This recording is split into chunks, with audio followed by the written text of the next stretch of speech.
सनातन परंपरा में शुक्राचार्य को असुरों का गुरु माना गया है।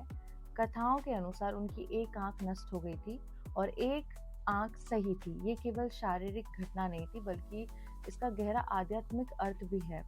एक आंख का अर्थ है भौतिक दृष्टि, धन, सत्ता और भोग की दृष्टि।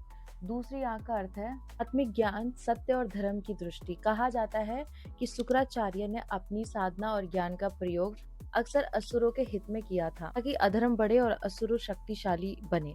सतयुग से लेकर आज तक ये प्रवृत्ति किसी न किसी रूप में चलती आ रही है, जहाँ धन, समृद्धि, प्रसिद्धि और सत्ता को सबसे बड़ा सत्य बना दिया जाता है।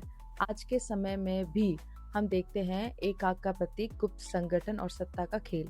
कई लोग इसे वन आई सिंबल कहते हैं और इसे आधुनिक शक्तियों से जोड़ते हैं। आधुनिक शक्ति कोई नहीं होती, आधुनिक पुरानी ही है।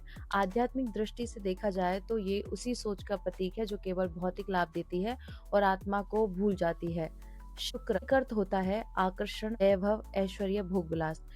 इसीलिए जो लोग केवल धन, नाम और प्रसिद्धि के पीछे भागते हैं, अक्सर अनजाने में उसी मार्ग पर चल पड़ते हैं। उन्हें सब कुछ मिलता है, पैसा, शोहरत, शक्ति, लेकिन शांति नहीं मिलती, क्योंकि जहाँ धर्म नहीं होता वहाँ अंत हमेशा कष्टदायक होता है। पुराणों में वर्णन आता है कि भगवान विष्णु ने अधर्म के समय धर्म की रक्षा के लिए अनेक बार अवतार लिया है और अभी भी लेंगे। जब जब पाप बढ़ा है, तब तब धर्म की पुनः स्थापना हुई है। कहा जाता है शुक्राचार्य की एक आंख का नष्ट होना भी इसी संतुलन का प्रतीक है। आज के कलयुग में झूठ, लालच, हिंसा, छल और स्वार्थ इतने ज्यादा बढ़ चुके हैं। धर्म को व्यापार बना दिया गया है, सत्य को दबाया जा रहा है और अधर्म को सामान्य समझा जाने लगा है। इसलिए शास्त्र कहते हैं, जब पाप अपनी चरम सीमा पहुंचता है, तब भगवान कल्कि के रूप में प्रकट होते हैं। कल्कि केवल एक शारीरिक अवतार नहीं है, वे हैं चेतना का जागरण, सत्य की वापसी, अधर्म के अंत का संकेत।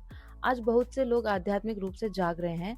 लोग सत्य खोज रहे हैं, माया से बाहर निकलना चाहते हैं और ईश्वर से जुड़ना चाहते हैं। ये अभी के समय में क्यों हो रहा है, ये ज्यादा सोचने वाली बात है, क्योंकि इसके संकेत है कल की तत्व के, तब चेतना के स्तर के सक्रिय हो चुका है। अब समय आ गया है कि इंसान तय करे कि वह धन और अहंकार का मार्ग चुनेगा या धर्म और आत्मज्ञान का। जो केवल भोग का रास्ता चुनेंगे, उनका अंत कष्ट होगा, और जो सत्य का मार्ग अपनाएंगे, वे आने वाले समय में सुरक्षित रहेंगे। सो लास्ट बात यही है, धर्म कभी हारता नहीं है, सत्य कभी मिटता भी नहीं है, और ईश्वर कभी देर करते हैं लेकिन अन्याय को छोड़ते नहीं है। अब समय है जागने का। एक आंख को सबसे बड़ा रहस्य, क्या ये कलयुग का संकेत है?